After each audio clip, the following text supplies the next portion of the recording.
Hey, I just want to share my thoughts with you on what you can do to protect your business in tough economic times.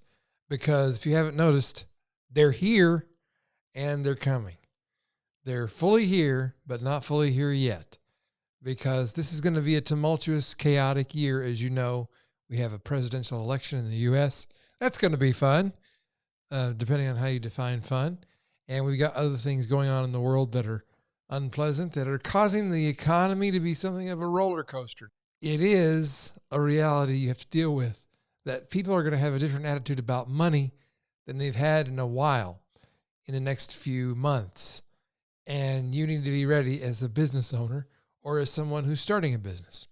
So first of all, what even qualifies me to talk about any of this? Well, I was born in the 60s. Let's start with that. I lived through the economic roller coasters of the 70s and the 80s. So that means I saw things like double-digit interest rates, double-digit inflation, threats from the external like Vietnam, the energy crisis. Remember gas lines? Remember waiting in gas lines? Most of you probably don't. I remember waiting in gas lines where the gas station ran out of gas and you had to leave. Hopefully you could drive away and you hadn't burned up all your gas waiting to buy gas. I'm not kidding. That's how it was. And then there was the Cold War. That was fun. Not. By the way, anybody seen Fallout on Netflix? That's some TV right there. But back to the subject. My own business, the one I run now, was just a few years old when 2008's bank crash happened in the U.S. Record-setting collapse of U.S. banks. We rescued them, and we rewarded those who were guilty. That's me editorializing. If you want to know more about the bank crash, if you don't remember exactly what happened or you're unclear on what happened, you were there, but you're still not sure what happened, check out the movie The Big Short. That'll explain a lot of it. It's a good movie, and it's mostly factual. It's at least as factual as the news. So, most recently, the pandemic proved to be difficult for me and my business, and for you and yours, I'm sure. It was for all of us. Difficult as it was, me, my small but mighty company and team came through okay, and we learned a lot. A lot of it we learned the hard way. And I even got a little bit of wisdom out of the whole thing. So that's always a good thing when I can get some wisdom. So am I aware that there's an economic winter ahead, or am I just being Pollyanna and super positive Ray? No, I'm aware. I'm very aware. Am I worried about it? Nope. Because worry won't fix nothing. And this is not my first rodeo. So what I'm going to do is give you some lessons I learned from the last few economic rodeos I rode out, so you can ride this one out with me and we'll have fun together, because you can not just survive, but thrive during the economic winter we're facing now. And remember, winter always is followed by spring. Remember that. So 7 ways to protect your business during economic tough times. Number 1, recognize the season. The season that the world is in, the season that you and your business are in. Those could be 3 different seasons, or it could all be the same. And don't overcomplicate this. There's many books written about this subject. You can make it as complex as you want to, but just take the basic metaphor: winter, spring, summer, fall, and behave appropriately. Number 2, check the basics of your business. Now, the basics for most of us are pretty simple. So simple, you're going to be tempted to dismiss what I'm about to say with a, oh, yeah, I got that. Probably you don't. So think if you know the specific numbers of these items I'm about to mention. The basics are your list. How many people are on your email list? How many are deliverable? How many are undeliverable? How many have unsubscribed? What's your average subscription rate? If you don't know those numbers, you don't know what the condition of your list is. So you need to see what condition your condition is in. Your list, your traffic. What's the average number of unique visitors to your site every month, every week, every day, And then what's your conversion? How many of those people turn into subscribers or customers, buyers? And then what's your retention? How many of your buyers stay buyers? They don't ask for a refund. Better yet, they sign up for some recurring subscription and they keep paying month after month. Retention rate is everything in that kind of business.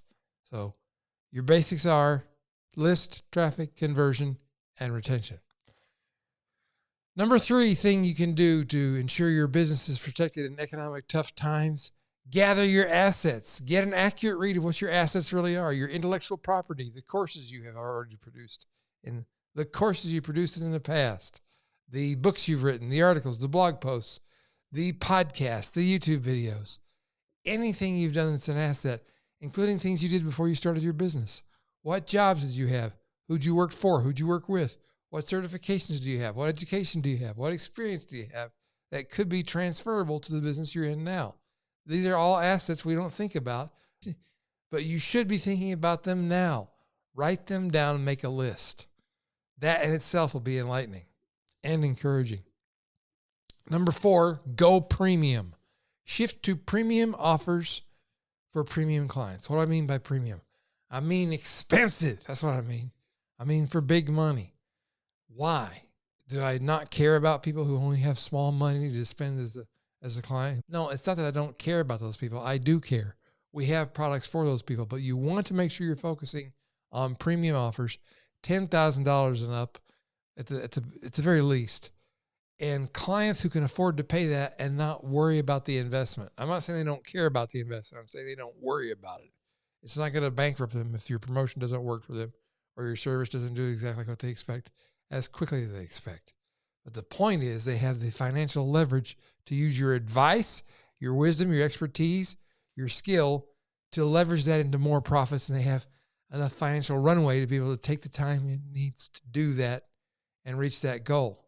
So those are people who have, or companies that have enough money to afford your higher fee, your premium fee. They understand why you're worth it. They're willing to make the investment and they can recoup the investment because they have money to support the decision that they made to work with you. So premium offers, premium clients. The point is you're getting enough margin to be able to take really good care of those premium clients in a premium manner. That's the point. So number 5, put yourself in your client's position. Understand what your clients are doing. They're already doing this. They're going to be doing it with more intensity in the coming months. They're going to be deciding what the non-essentials are on their expenses. So you don't want to be one of those non-essentials. Will you be one of the first things they cut or one of the last things they cut out of their budget? Ask yourself, are my clients able to go through an economic winter, be chewed up by inflation, to watch their 401k values drop, maybe even go negative? Are they up for constantly hearing bad economic news and still refuse to do without me and my company? And your answer to that question must be a resounding yes. My clients will stick with me. If that's not your answer, figure out what must happen to make that so. Number 6 thing you can do to protect your company in economic hard times. See the opportunity in the adversity of others. I know this sounds horrible. I'm not saying you rejoice in the misfortune of other people. I'm saying see the opportunity that's in that adversity other people are experiencing, because when they're experiencing adversity, what do they need? They need help. What can you provide? You can provide help in the area in which you do help people.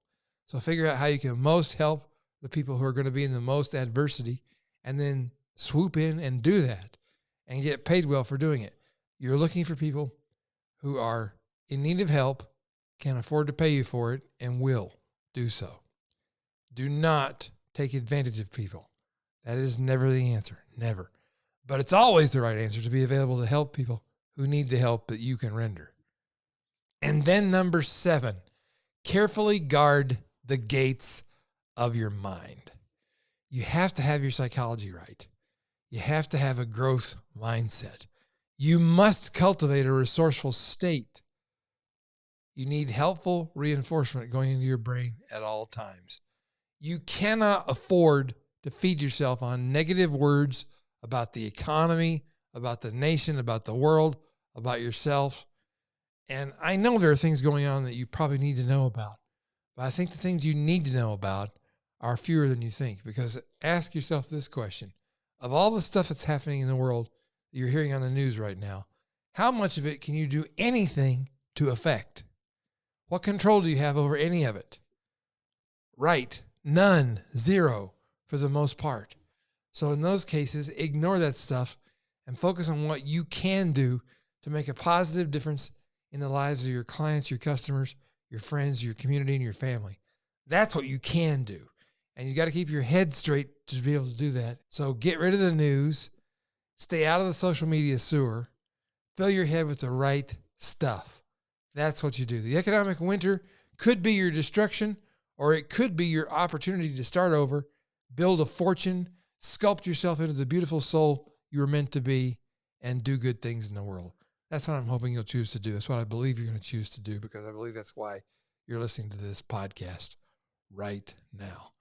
This has been a primer, a beginner's guide on how to either start a new business from the ground up at this time of both chaos and opportunity, or even if you so desire, to rebuild, restructure, and raise up your current or past business from the ashes like the phoenix.